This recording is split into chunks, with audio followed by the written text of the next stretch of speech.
want to first lead off with the fact that it truly was a really thrilling story. I totally loved Karen and Foggy. The choice of scenery, actors, a lot of the dialogue was totally amazing. The problems start coming when you actually compare it to the actual Daredevil. Let's start with Daredevil's costume. For one, we didn't even get it till the final episode of the season. Now, granted, I understand we had the origin costume, and it was pretty accurate. There wasn't anything wrong with that. But it was really weird that it took 12 episodes before we were going to get the costume. Not having his traditional weapons takes a lot away from the character. A lot of the old comic book covers did have him in a more up-close, impersonal combat on the ground, but a lot of them also had him swinging around the town using the string that was attaching the two sticks. And this was only shown once in a later season. Daredevil's power was also extremely toned down. Normally, you would expect someone that's able to be called a superhero, even if on a ground level, to not actually, especially with boxing training, only be able to, knock someone out in more than 5 hits. Now, I can't verify personally if these claims were true, even if the people behind the production at the time were saying that the budget issues also affect the choreography. But, just to point out, it seemed like mainly a kickboxing style with elbows and knees thrown in, and at least 1 or 2 flippy jump through the air or something. Kind of like, a Superman punch style throw in, just to say like, oh, it's not just regular fighting. But not once did it actually display the ninjutsu the character is actually famous for being a master of. We also see an extreme lack of the traditional athleticism and dexterous-based fighting style that is normally traditional to them. Instead, they just threw parkour in and acted like that was good enough. Now, let's get on to Kingpin. Just to point out, he didn't actually officially have the name of Kingpin until about a third to midway of season 3, and it wasn't a name he's had this whole time. He got that technically in prison during the 2nd season. He was always climbing to the top, even at the beginning of season 1. He was with Madame Gao and the other characters. He was only on even ground with them. He wasn't in charge. And as long as you're making a series where Daredevil is coming across Kingpin, even if it's in episode 1 where he reaches the top, you should at least have him be on top and not have the entirety of his story be him climbing up to the position that earned him the title of Kingpin. Also, his display of durability and power was truly disgraceful in the Netflix series, where a stab was shown to affect him. In other examples of Kingpin, you can hit him with a car at 60 miles an hour, have 20 plus trick arrows explode. He can just rip a car door off. He can be slammed through or slam you through stone or brick walls. Yet, he can't even knock a bad guy out in 2 or 3 hits. I know it's a complaint I brought up with Daredevil, but Kingpin is also about 400 pounds of pure muscle. I think it's 2% body fat, as the comics claim. So any form of Kingpin that is this weak, this undurable, and has to climb up to the top is actually, no matter how well the acting was done, and don't get me wrong, Vincent D'Onofrio's acting in this was amazing. He did a great job as the character. He really resembles the character. I don't think we had a better choice. But the writing for the character was just a little bit off. Considering in the comics, he kept failing his father. His father was into crime, not politics. And he went to jail and learned all the stuff that he came out of prison being, the Kingpin mindset. because he fell behind on I believe it was a robbery, but he couldn't get away and got captured by the police. Father ran off. So the whole killing his father with a hammer thing being pivotal to his story is a little weird. I'm not aware if that's a different comic variation, and forgive me if so, but I don't know, it just seems like a little more of a deeper connected and driven story. Part of his connections probably were made in prison. It's a little different if your father started in politics and he killed him, and then the way that Netflix had it. All right, so now we're on to the part of going over to continuity errors for all those people out there to think that this should be canonized. And I'll be releasing a short later on that describes this concept of a two-timeline concept of how we could easily make this a variant and sacred timeline and fix all the issues I'm about to bring up and in preceding videos for the other seasons. But let's think about this. The events that happened right before that should have been mentioned in season 1. Let's think about what happened in Thor 2.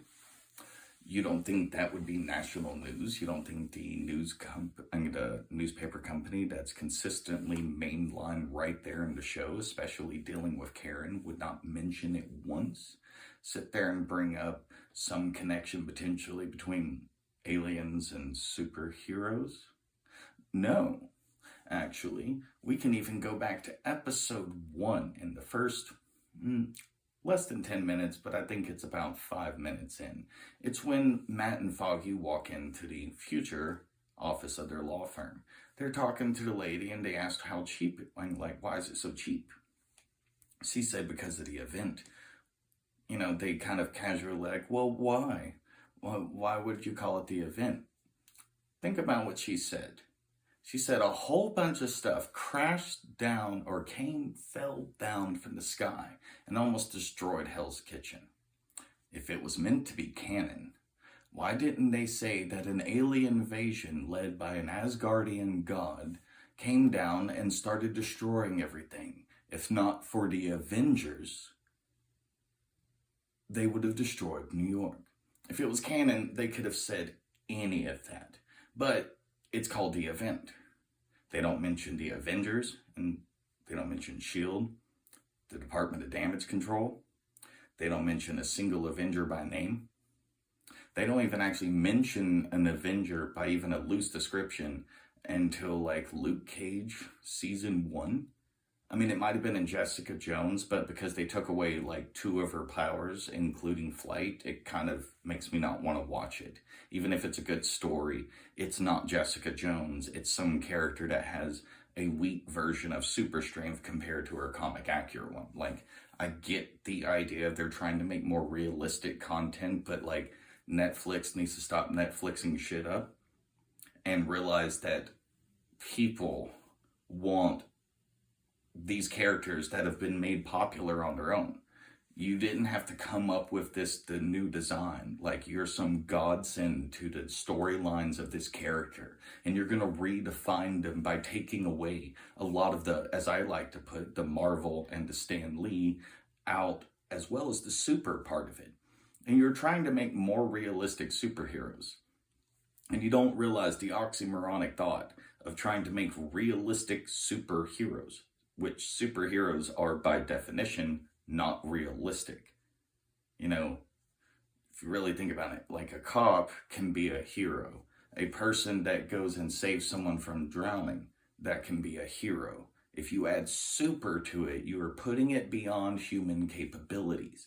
If your TV show is doing its best to remove the super because they're making it realistic, then they are removing the Marvel, the Stan Lee legacy, and the super out of these characters. And in no way, shape, or form should this be looked at as the best or ideal versions. So let's continue on to other things that are a problem. Like I said, no news of an aliens coming down over there near London. And you have the story of Captain America 2, the fall of S.H.I.E.L.D. A whole helicarrier crashes down. But no news. No mention of it at all. Let's not even get into the fact that with the concept of a vigilante running around, um, let's not even get into Luke Cage, because, that became federal news with him being, a bulletproof man. Um, like, that creates so many bad implications around the concept of Civil War. Like, did Tony just ignore the Heroes for Hire group? Like, they didn't exist? Like, they're not national news? Like, how did no one in the MCU notice earthquakes, like, tremoring out, spreading out of Hell's Kitchen across the whole of New York City? How did someone like Tony not scan around and figure out that there's a giant hole in New York? How did the, Shield or someone not show up? Like, if you look at what Tony would have been responding to, we're also talking 2014, so we're not talking that long from Civil War. So Spider-Man in his, like, weird little gimpy suit that he got the improvement in Civil War, he was running around in that. So think about it. How did Tony find him? Because there was videos on YouTube. Do you remember how many people were filming Luke Cage, Jessica Jones, Iron Fist, Matt Murdock, like all of them? How they were not communicated with during the Civil War section is really weird.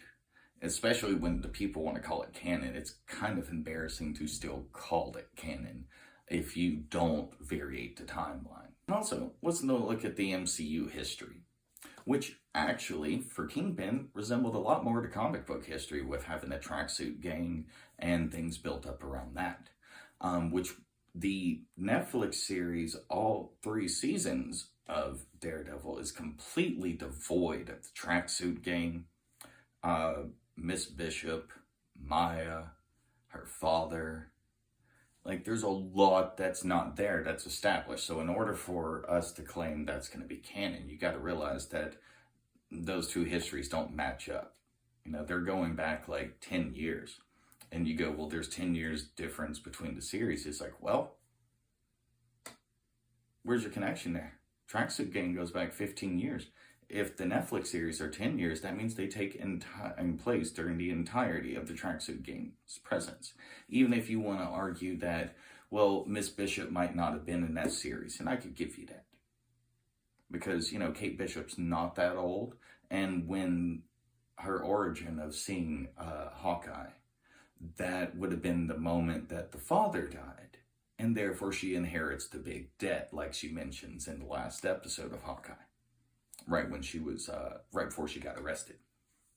Another huge one is the complete lack of the Chitauri tech that we know, because of Spider-Man Homecoming, was prevalent and being traded around and being worked on by the Tinkerer at that point.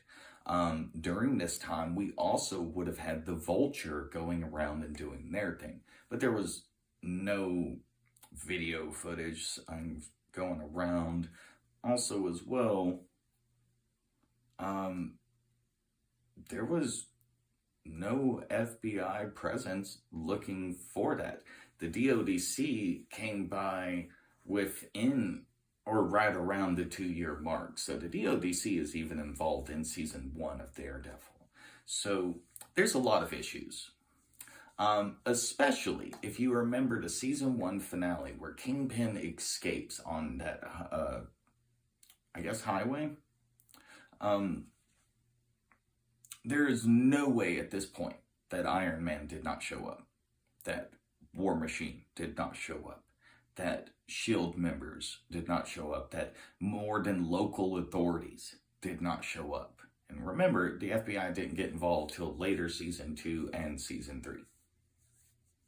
So local authorities didn't even get involved until they became a part of the plot, which is really weird unless you're trying to isolate yourself from the rest of the MCU. Again, if it was canon, you would have heard people talking about Thor, and not the blonde guy with the hammer, like they say in Luke Cage. So, be on the lookout for the short that's going to go into the variant timeline idea and how to make it function with the MCU history and the Netflix history. Other than that, subscribe, follow along, and I'll be going over the next few seasons. And if y'all want, I'll be going over the rest of the Netflix series up into Defenders if y'all want. Have a nice day.